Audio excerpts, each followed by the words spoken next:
आज की हमारी वीडियो है इंट्रोडक्शन टू अगध तंत्र।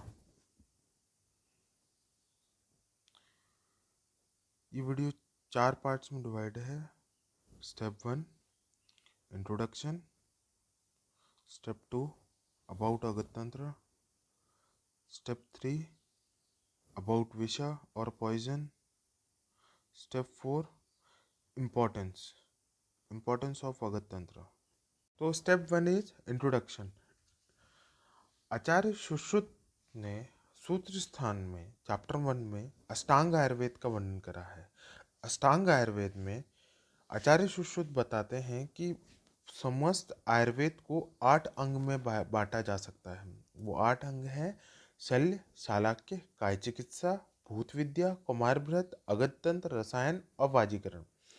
तो अगध तंत्र के बारे में क्या कहते हैं?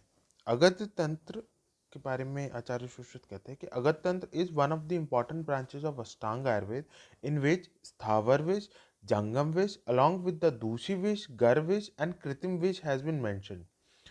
Many acharyas have mentioned this with different name, but sections on Agatantra have been mentioned by everyone. For example, Acharya Charak has mentioned it with the name of Vishgar Varodhik Prashman, and Acharya Vagbhat has mentioned it with Danstra Chikitsa, and Kautilya has mentioned it with Janguli. Now Agad Tantra के ऊपर आते हैं। अगध तंत्र की परिभाषा के ऊपर की अगध तंत्र की परिभाषा में आचार्य सुश्रुत ने सूत्र स्थान चैप्टर 1 श्लोक नंबर 14 में लिखा है कि अगध तंत्र नाम सर्प, कीट, लूता, मूषक आदि दृष्ट विष व्यंजनार्थ विविध विष संयोगों उपशमनार्थ च।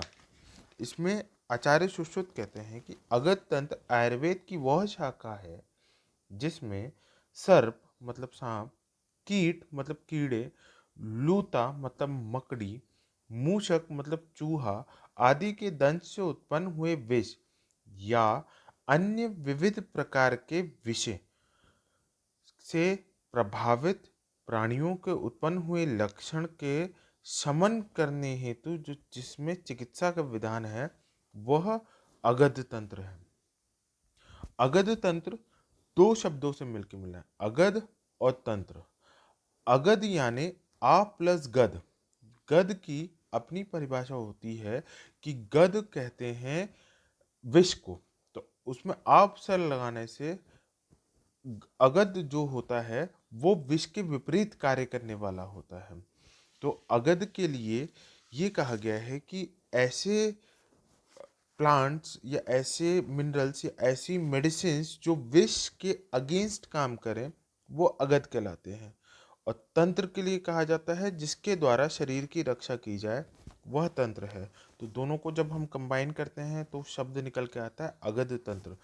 तो अगध तंत्र वो वह है जिसमें विषैले जीव जंतुओं द्वारा काटे जाने पर या विभिन्न विषयों से उत्पन्न लक्षणों के प्रतिकार के लिए जिसमें चिकित्सा लिखी हो वो अगध तंत्र है। अन्य आचार्यों ने अगध तंत्र को अन्य नाम से कहा है, जैसे चरक ने विषगर वैरोधिक प्रशमन करके कहा है। उन्होंने चैप्टर नंबर 23 चिकित्सा के उसमें पूरा वर्णन लिखा है अगध तंत्र का। वाग्भट ने दंष्ट्रा चिकित्सा कहा है, दंष्ट्रा चिकित्सा कहा है। विष में आगे चलते ही विष की परिभाषा आती है कि सबसे पहले विष की परिभाषा आती है।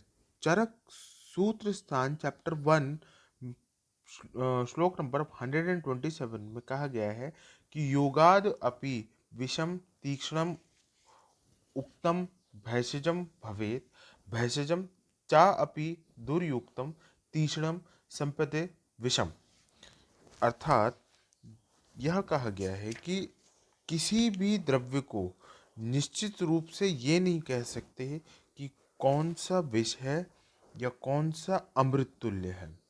उदाहरण के लिए मद्यपान जो है वो एक व्यसन माना जाता है, परंतु आचार्य चरक कहते हैं कि अगर मात्रा युक्ति युक्त मात्रा में इसका सेवन किया जाए तो ये लाभकारी होता है। कहने का मतलब ये है कि विष और औषधि में स्पष्ट कोई विभाजन नहीं किया गया है। मात्रा, व्यय, काल, साथ में संयोग आदि को ध्यान में रखकर अगर अन्न का भी सेवन किया जाए तो वह शरीर को बनाता भी है, और अगर इसका ध्यान रख के इस अन्न का सेवन किया जाए तो वह कष्ट, प्राणनाशक का कारण बन सकता है। अतः किसी द्रव्य का विष होना या ना होना केवल युक्ति युक्त मात्रा का प्रयोग पर निर्भर करता है। अब आता है विष की व्युत्पत्ति। विष की व्युत्पत्ति के लिए कहा गया है कि विष जो है दो शब्दों से मिलके बना है। विक्ष धातु में का प्रत्यय जोड़ने पर विष शब्द बनता है। इसका अर्थ होता है वेष्टित होना या व्याप्त हो जाना। आचार्य भावप्रकाश कहते हैं कि ऐसे द्रव्य जो शरीर में जाते ही शरीर में व्याप्त हो जाते हैं वो विष कहलाते हैं। विष के अनेक पर्याय हैं, जैसे श्वेत, गरल, विष, कालकूट, कलाकूट, घोर, भूगर, जांगुलम, रस, गर, गरद। अब आते हैं विष के गुण। विष के गुण के बारे में आचार्य चरक और आचार्य सुश्रुत दोनों ने बताया है, परंतु उनके मत में भेद है। उनके मतों में भेद यहाँ है कि आचार्य चरक ने जो विष के 10 गुण बताए हैं वो हैं लघु, रूक्ष, आशु, विशद, व्यवायी, तीक्ष्ण, विकासी, सूक्ष्म, उष्ण एवं अनिर्देश रस। जबकि आचार्य सुश्रुत ने भी विष के 10 गुण बताए हैं, परंतु उनका मतभेद यहाँ है कि उन्होंने अनिर्देश रस के स्थान पर अपाकी गुण को माना है। अनिर्देश रस के स्थान पर अपाकी गुण को माना है। अब आते हैं विष की गति पे, कि विष की गति कैसी होती है। आचार्य चरक ने इसके लिए यह कहा है कि जंगम विष शरीर में प्रविष्ट होने पर अधोगामी हो जाता है एवं स्थावर विष सेवन कर लेने पर उसकी गति ऊर्ध्वगामी होती है।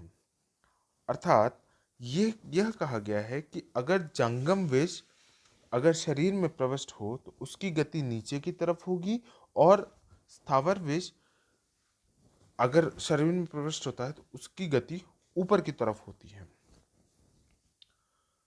फिर आता है विष मुक्त लक्षण। अब नाउ द थिंग इज, आपको ये पता चल गया है कि किसी व्यक्ति को विष लगा है तो अलग अलग विष के अपने लक्षण होते हैं। उनके अपने लक्षणों के आधार पर आप ये निर्धारित कर सकते हैं कि इस व्यक्ति को इस तरह का विष लगा है। परंतु यह कब निर्धारित होगा कि व्यक्ति विष से मुक्त हो गया है? तो इसके लिए सुश्रुत ने श्लोक दिया है प्रसन्न दोषा करके। उन्होंने सुश्रुत कल्पस्थान चैप्टर नंबर 6 श्लोक नंबर 32, इसमें ये बोला गया है विष एक तीक्ष्ण व प्राणहर द्रव्य है, इसलिए यह जानना आवश्यक है कि चिकित्सा प्राप्त होने पर विष मुक्त के लक्षण उत्पन्न हुए हैं या नहीं। उन लक्षणों को उत्पन्न होने तक चिकित्सक निशंक चिकित्सा करते रहें। इस श्लोक में यह कहा गया है कि जब वातादि दोष के स्वाभाविक स्थिति पर आ जाने पर रसादि धातु एवं मल के प्रकृति प्रभावित व प्रकृति के आने पर, मतलब वो अपनी प्राकृत अवस्था में आ जाए, अन्न में रुचि हो जाए, जिह्वा रस ग्रहण करने लगे तथा ज्ञानेंद्रिय अपने विषयों का में प्रवृत्त होने लगे एवं वर्ण इंद्रिय व चेष्टा से व्यक्ति प्रसन्न हो जाए, तब चिकित्सक को समझना चाहिए कि वह व्यक्ति विष से मुक्त हो गया है। नाउ बहुत इंपॉर्टेंट टॉपिक आता है, दैट इज इस अगध तंत्र की उपयोगिता क्या है, क्यों हमें अगध तंत्र पढ़ना चाहिए। आयुर्वेद के अनुसार विष एक पदार्थ है जो जब शरीर में प्रविष्ट होता है तो रस, दोष, धातु और मल सभी कार्यों में बाधा उत्पन्न करता है और उन्हें विकृत कर देता है। इस प्रकार स्वस्थ को विकृत कर मानव को कभी कभी जीवन भी नष्ट कर देता है। तो प्राचीन काल में क्या होता था, राजाओं के परिवार में सत्ता की राजनीति के लिए व द्वेष के कारण किसी व्यक्ति के भोजन व प्रेम के माध्यम से विष का पान करा देना एक आम बात थी। तो अब राजवैद्यों का ये कर्तव्य होता था कि इस तरह से, ये प्राचीन काल में होता था कि इस तरह की अगर अवस्था है तो जिस व्यक्ति को विष दिया गया हो उसे विष मुक्त करे। इसलिए यहाँ जो राजाओं के काल में थी, आयुर्वेद में अगध तंत्र की अपनी ही पहचान थी। आज के समय में पॉइजनिंग के अकॉर्डिंग टू मॉडर्न बहुत सारे इमरजेंसी प्रोटोकॉल आ गए हैं और बहुत सारे आयुर्वेद की चिकित्सा का भी प्रयोग करा जाता है। परंतु मैं ये बताना चाहता हूँ कि अगध तंत्र न केवल विष की विषाक्तता के उपद्रवों को प्रतिकार करता है, परंतु धातु मल व दोषों को साम्यावस्था में लाने का भी कार्य करता है। अगर आप अगध तंत्र की कंसेप्ट्स को आप किसी व्याधि में लगाएं तो वो व्याधि का आप ठीक से इलाज कर पाएंगे, उस व्यक्ति की अच्छे से चिकित्सा कर सकते हैं, चाहे वो विष से आकृत हो या ना हो। Thank you. Stay home, stay safe and study.